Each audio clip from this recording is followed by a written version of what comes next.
दोस्तों, स्वागत है साहित्य सहचर के इस नया यूट्यूब प्लेटफॉर्म पर। यह वीडियो उनके लिए इम्पोर्टेंट है जो डीएलएड हैं और बिहार में शिक्षक बनना चाहते हैं। काफ़ी बड़ी संख्या में सीट आई है दोस्तों, और साथ ही साथ जो आपका सिलेबस है क्या होगा और कितना आसान सिलेबस है, नेगेटिव मार्किंग है या नहीं, ये भी देख लेंगे।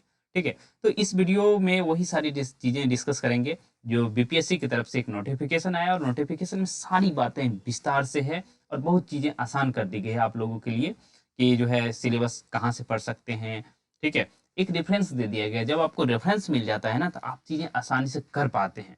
ठीक है, तो चलिए सीधा उस पीडीएफ की तरफ चलते हैं, जहाँ से आप भी चाहें तो पीडीएफ देख सकते हैं, और मैं इस पीडीएफ को थोड़ा अच्छे से एक्सप्लेन करूंगा कि आप समझ पाएँ। ये भी जो है बीपीएससी का जो है वेबसाइट है, और इसमें आप देखेंगे क्लास 1 to 5 के अंडर जो है revise structure and syllabus for examination, ये है।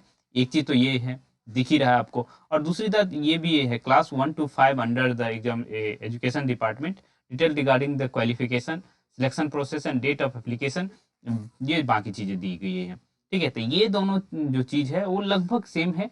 ये जो है ये आप जहाँ कर्सर देख पा रहे हैं, वो एक तरह से इसका जो है एक्सटेंशन ही है। तो चलिए सीधा हम उस पीडीएफ को देखते हैं जो ये रिलीज किया गया, मैंने डाउनलोड करके रख लिया आपके लिए, तो वो चीज़ आपको दिखाते हैं। ठीक है, तो ये रहा वो पीडीएफ, आप देख पा रहे हैं? नहीं देख पा रहे होंगे, एक मिनट मैं आपके लिए सहूलियत कर देता हूँ, आप देख पाएंगे। हाँ, ये आप देख पा रहे होंगे आप। ठीक है, तो देखिए बात क्या है। बात ये है कि जो है यदि आप डीएलएड हैं, यदि आप क्या हैं, डीएलएड हैं, या फिर क्या हैं, देखो, एक तो आप डीएलएड होना चाहिए पहली बात तो। और साथ ही साथ आप सीटेट पेपर 1 पास होना चाहिए, और या तो बीटेट पेपर 1 पास होना चाहिए। यदि आप ये दोनों हैं ना, तो आप जो है बिहार में शिक्षक बन सकते हैं, क्योंकि आप डीएलएड उसी समय कर पाते हैं जब आप 12th हो।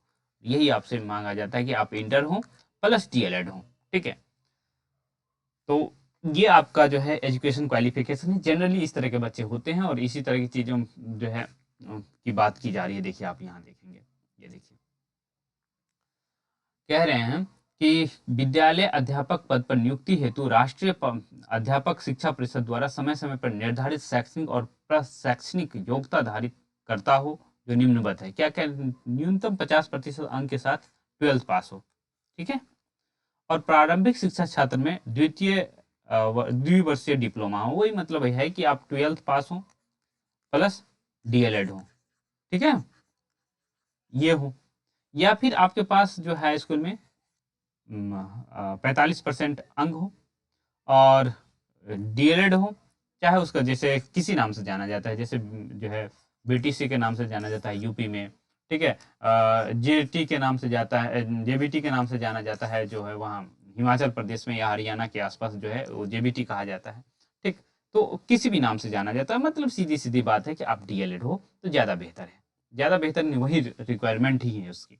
या फिर न्यूनतम 50% अंक के साथ उच्चतर माध्यमिक तथा 4 वर्षीय प्रारंभिक शिक्षा शास्त्र शास्त्र में स्नातक या बीएलएड हो। ठीक है, ये सब जनरली लोग नहीं करते हैं, ये पहला वाला ज़्यादा लोग करते हैं, तो उसी को ध्यान में रख करके ये चीज़ें बनाई गई हैं।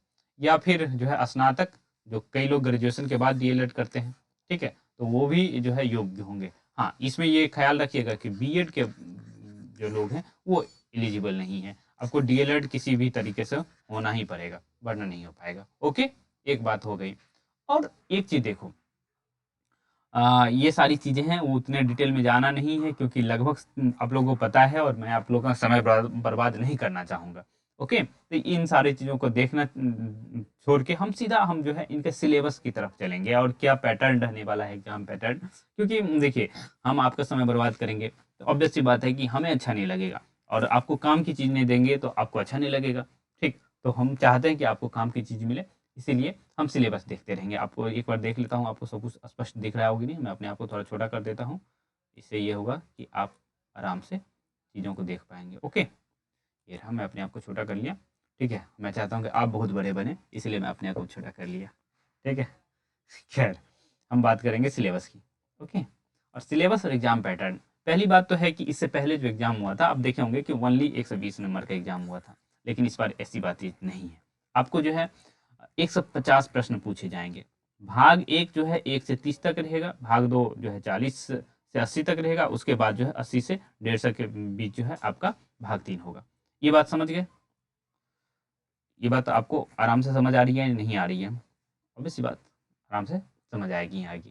ठीक है, तो भाग पहले में 30 क्वेश्चन रहेंगे। ठीक है, उसके बाद जो है भाग 2 में आप देखे होंगे 40 प्रश्न होंगे तो 70 तक पहुंच जाएंगे, उसके बाद भाग 3 में 80 तक। ये तो एक तरीके का बातचीत हुई कि हाँ भाग 1 में क्या रहने वाला है। तो ये देखो इसकी क्वालिफिकेशन बहुत इंपॉर्टेंट है। ठीक है, यदि आपका व्याकरण कमजोर है, हाँ, या ग्रामर कमजोर है तो उनको मजबूत कर लीजिए, वरना आपके साथ गड़बड़ी हो सकती है। क्या गड़बड़ी हो सकती है कि भाषा के लिए अंग्रेजी और नहीं लगा हुआ, ये देखिए एवं लगा हुआ है, एवं का मतलब एंड से है, ये बात आप समझेंगे। एंड का मतलब है कि अंग्रेजी तो रहेगा ही रहेगा, साथ ही साथ हिंदी, उर्दू, बांग्ला भाषा का व्यावहारिक ज्ञान हो। व्यावहारिक ज्ञान जब भी बातचीत होती है ना, तो ग्रामर को लेकर कहीं वाक्य शुद्ध है या नहीं, इसका अपोजिट क्या होगा, मतलब इसका विलोम क्या होगा, पर्यायवाची क्या होगा, एक शब्द के बदले अनेक शब्द, अनेक शब्द के बदले एक शब्द, मुहावरा जो है लोकोक्तियाँ, यही सभी आपको पूछा जाएगा। या ग्रामर में जो है अपोजिट पूछ लेगा, या फिर प्रीपोजिशन का यूज क्या होगा, कंजंक्शन का यूज क्या होगा, ए एन दी का प्रयोग कहाँ होगा, टेंस पूछ सकता है, इस तरह की चीज़ें पूछ सकती है। तो ये एक बातचीत हुई आपको भाषा को लेकर के। ज़्यादातर हमें उम्मीद है कि एक इंग्लिश के साथ आप हिंदी लेंगे। ठीक है, तो ये चैनल विशेष करके हिंदी के विद्यार्थियों के लिए डेडिकेटेड है। ठीक है, और उनके लिए अभी मैं और बहुत सारा कंटेंट लाऊंगा, तो इस चैनल को आप चाहें तो सब्सक्राइब कर सकते हैं। ठीक है, वरना नहीं करेंगे तो कोई दिक्कत नहीं है। ऐसी बात नहीं है कि हम आपको ज़बरदस्ती कहेंगे भाई मेरा ही चैनल सब्सक्राइब करो, कोई बात नहीं है। मैं अपने तरह से कोशिश करते रहता हूँ कि आपको कंटेंट डिलीवर किया जाए। ठीक है, एक बात समझ गए, आपको 30% नंबर लाना ही लाना होगा। मतलब जो 30 क्वेश्चन आपसे पूछे जा रहे हैं, इसका 30% जो है 30% का मतलब ऐसे आप देखेंगे परसेंटेज यहाँ है तो यहाँ नीचे 100 आ जाएगा, इसको काट करके इसको मतलब आपको 9 नंबर लाना ही लाना होगा 30 क्वेश्चन में से। यदि हाँ, एक चीज पहले क्लियर देता हूँ कर देता हूँ कि यहाँ नेगेटिव नहीं है रहेगा, पहले ही बता देता हूँ, तो आप कंफ्यूजन में नहीं रहेंगे। तो आपको 30 का 30 क्वेश्चन करना है, ये बात आप समझ गए। ठीक, और दूसरी बात ये है कि 9 नंबर तो कम से कम करना ही करना है पहले वाले सेक्शन में। ओके, दूसरा वाला सेक्शन जो है इंपॉर्टेंट है। दूसरा वाला सेक्शन इंपॉर्टेंट क्यों है कि यहाँ जो है आपसे क्या क्या पूछ लिया जाएगा। सामान्य ज्ञान के लिए प्राथमिक गणित, आप यदि चाहते हैं कि आपका सिलेक्शन हो जाए तो जोड़ घटाव गुना भाग ये तो आपको आना ही चाहिए। आप कम से कम 10 तक का मैथ कर लीजिएगा। ठीक है, 10 तक का मैथ यदि नहीं करते हैं तो गड़बड़ रहेगा। या फिर आप चाहें तो जो है कोई गाइड बना सकते हैं। बहुत मतलब मैं तो कहूँगा कि ये सिर्फ पीआरटी वाले बच्चे हैं वो एक काम कर सकते हैं। कहाँ से बना सकते हैं, तो नवोदय की तैयारी के लिए जो 5वीं से 6ठी तक के 5वीं में बच्चे जब रहते हैं तो नवोदय की तैयारी करते हैं, तो उस तैयारी को करने के लिए मैथ्स का एक किताब आती है, कोई भी उपहार प्रकाशन का ले लीजिए, कहीं का भी ले लीजिए, तो उसका मैथ्स सारा कर दीजिए, तो आपका प्राथमिक गणित वहां से सॉल्व हो जाएगा। ठीक है, मानसिक क्षमता परीक्षण, ठीक है, ये जनरल रीजनिंग की बातचीत हो रही है, ये भी आप नवोदय की किताब देख सकते हैं, या फिर बहुत सारे यूट्यूब चैनल्स हैं जो आपको रीजनिंग की तैयारी अच्छे से करवाते हैं और करवाए हैं, तो आप उनको देख सकते हैं। ये नहीं कहूँगा कि मैं ही बताऊंगा ये चीज़, मैं नहीं बताऊंगा। हालांकि मैं मैथ्स बहुत अच्छा बताता हूँ, पर देखता हूँ कि हिंदी में उतने अच्छे कंटेंट नहीं है। हाँ, तो मेरा स्पेशलाइजेशन हिंदी और मैथ्स दोनों में है, तो अभी मैं कोशिश कर रहा हूँ कि हिंदी का कंटेंट आपके लिए बहुत अच्छा अच्छा लाएं। ठीक है, उसके लिए मैं जो है अभी दिखाता हूँ कि क्या क्या तैयारी कर रखा हूँ और क्या क्या चीज़ें मैं करते रहता हूँ आप लोगों के लिए, वो चीज़ बताऊँगा।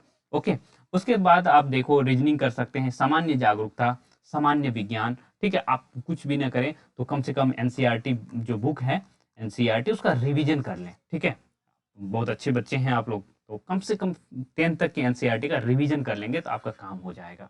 सामाजिक विज्ञान, सोशल साइंस भी 10 तक के एनसीईआरटी का कर ही लीजिए। भारतीय राष्ट्रीय आंदोलन, इसके लिए तो बहुत सारे चैनल्स पड़े हुए हैं, या फिर हम लोग जो है भारतीय राष्ट्रीय आंदोलन जो है बहुत स्पेशल किताब से पढ़े हैं। चूंकि आप हमारा बैकग्राउंड नहीं जानते हैं, इसलिए मैं उतनी बातचीत आपसे नहीं करूंगा कि अपने बारे में उतनी बातचीत करने वाला नहीं हूँ। भारतीय राष्ट्रीय आंदोलन आप यहाँ भी जो है बिहार बोर्ड के जो किताबें हैं उनकी भी उनके तरफ देख सकते हैं। ठीक है, उसमें भारतीय राष्ट्रीय आंदोलन को बहुत अच्छे से बताया गया है। भूगोल एवं पर्यावरण से पर्यावरण शामिल है, तो इस तरह की बातचीत है। यहाँ भी आप फॉलो करें किस चीज़ को, एनसीईआरटी एससीईआरटी को फॉलो करें। ठीक है, उसके बाद तीसरा क्या रहेगा, यदि आप भाषा शिक्षक बनना चाह रहे तो हिंदी भाषा, उर्दू भाषा, बांग्ला भाषा, तीनों में से किसी एक भाषा का चुनाव करना होगा। इस भाषा के प्रश्न को हम आपके लिए सोल्व कर देंगे, ठीक है। क्योंकि जो है आप यदि हिंदी चुनते हैं तब देखिए आपके लिए जो है आरोह क्लास 11 की पुस्तक तैयार है, ठीक है। फिर जो है क्लास 12 का आरोह तैयार है, ठीक है। तो इस पे मैं वीडियो बनाते रहूंगा। फिर उसके बाद आप देखेंगे क्लास 9 का और जो है फिर आपका क्लास 10 का। ये सारा है क्लास 11th 9th 10th क्षितिज कृतिका सब अपने पास है, ठीक है। क्षितिज 1 क्षितिज 2 यही आपको जो है एनसीईआरटी हमने 12 से 9 तक आपके लिए, सिर्फ आपके लिए, मुझे इसकी जरूरत नहीं थी क्योंकि मैं तो सीबीएसई से पढ़ा था और सारी चीज़ें यही पढ़ा हूँ, ठीक है। तो लेकिन मैं आपके लिए ये चीज़ें खरीद के ले आया कि मैं बच्चों को कंटेंट दूंगा, अच्छे से दूंगा, ओके। एक चीज और, एक मतलब क्योंकि अगला स्टेटमेंट देखिए आपको कह रहे हैं उपरोक्त विषय पात्रों के पाठ्यक्रम एससीईआरटी एनसीईआरटी से संबंधित, ये सारे जो बुक्स हैं ये सारे बुक्स एनसीईआरटी के हैं। अभी मैं एक दो दिन में एससीईआरटी का भी हिंदी का बुक ले लूंगा। हाँ, इससे जो है ये होगा कि आपकी तैयारी हिंदी लेवल पे बहुत अच्छे से हो जाएगी, ओके। उसके बाद सामान्य अध्ययन पत्र के पाठ्यक्रम एससीईआरटी से संबंधित होंगे। उपरोक्त देखो, एक तो हिंदी का जो है कंटेंट कहाँ से मिलेगा आपको, एससीईआरटी या एनसीईआरटी दोनों में से किसी का रहेगा ही रहेगा। फिर उसके बाद सामान्य अध्ययन के पाठ्यक्रम एससीईआरटी से संबंधित होंगे, लेकिन इसका स्तर उम्मीदवार हेतु न्यूनतम आहारता के आलोक में होगा। न्यूनतम आहारता आपसे 12th पूछा जा रहा है, ठीक है। तो आपको 12th तक की चीजें करनी होगी, इसलिए मैंने 12th की किताब आपको दिखाया कि जो है आरोह है 12th में। उसके बाद वो भी जो है ऑब्जेक्टिव टाइप क्वेश्चन होंगे, एमसीक्यू होंगे, ये तो जानते ही, और नेगेटिव नहीं होगा, ठीक है। इसीलिए आप हर एक क्वेश्चन को अटेम्प्ट करेंगे, ठीक है, वरना आपको आपके साथ गड़बड़ी हो सकती है। ये सारी चीजें आप समझ के, आप अभी तक जो है फॉर्म भर ही रहे होंगे, 16 तारीख से फॉर्म भरा जा रहा है, आप देख रहे होंगे, और 25 तक ही फॉर्म जा रहा है, ठीक है। और विस्तारणीय है, मतलब एक्सटेंशन नहीं मिलेगा, ओके। तो इसीलिए आप जो है पहले फॉर्म भर लीजिए, उसके बाद तैयारी जो है जम के किया जाएगा और निकाला जाएगा। 9000 सीट्स जो है आप देख लिए हैं कि कितना सीट्स है, कितना सीट्स है मैं एक बार दिखा देता हूँ, 1 मिनट। हाँ, ये देखो कितना सीट्स है, 9431 सीट। बहुत होता है भाई साहब, बहुत ज्यादा। और दूसरी बात, कंपटीशन कितना कम हो गया आप जानते हैं। जिसको एडमिशन ये ज्वाइनिंग करना था उन्होंने तो ज्वाइन कर लिया, अब जो लोग बच गए हैं उनके लिए ये सीट है। तो आप जो है कोशिश करिए कि निकाल लें, वरना आपके साथ गड़बड़ी हो सकती है, ओके।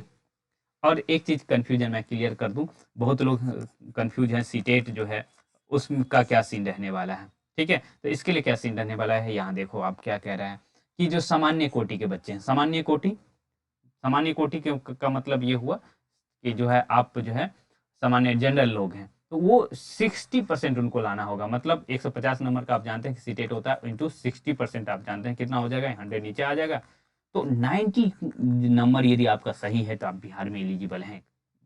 यदि आप जो है बाकी जो बच्चे हैं, चाहे पिछड़ा वर्ग के हैं, अत्यंत पिछड़ा वर्ग के हैं, या सामान्य कोटि की महिलाएं, ये भी बात ध्यान दीजिएगा, उन सबको कितना लाना होगा, 55%, ओके। 55% लाना होगा उनको, मतलब जो है। और दूसरी तरफ ये जो है इधर 50%, तो इधर 82, और इधर आपको जो है जो SC ST बच्चे हैं उनके लिए थोड़ा कम किया गया है, और बहुत जरूरी है कम किया जाना। आप जानते हैं कि हर किसी की एक जैसी स्थिति होती नहीं है, बहुत लोग बहुत संघर्ष करके पढ़ रहे होते हैं, तो थोड़ा बहुत रिजर्वेशन और इधर चलेगा, ओके। तो इस तरह की बातचीत हुई, और आप देख रहे हैं कि हम आपके लिए हिंदी का सेक्शन, चाहे वो भाषा का हो चाहे आपका मेन हो, ठीक है, उन दोनों पे आपके साथ वर्क करेंगे और जम के करेंगे, जिससे कि जो है आपकी तैयारी मुकम्मल हो जाए और आप सिलेक्ट हो, ठीक है। तो मिलेंगे किसी और वीडियो में, और चाहते हैं कि आप कंटेंट आपको मिलते रहे तो प्लीज सब्सक्राइब कर सकते हैं, आपके फायदे के लिए है, ठीक है, ओके। और वीडियो को लाइक करा कीजिए, अच्छा लगेगा हमें।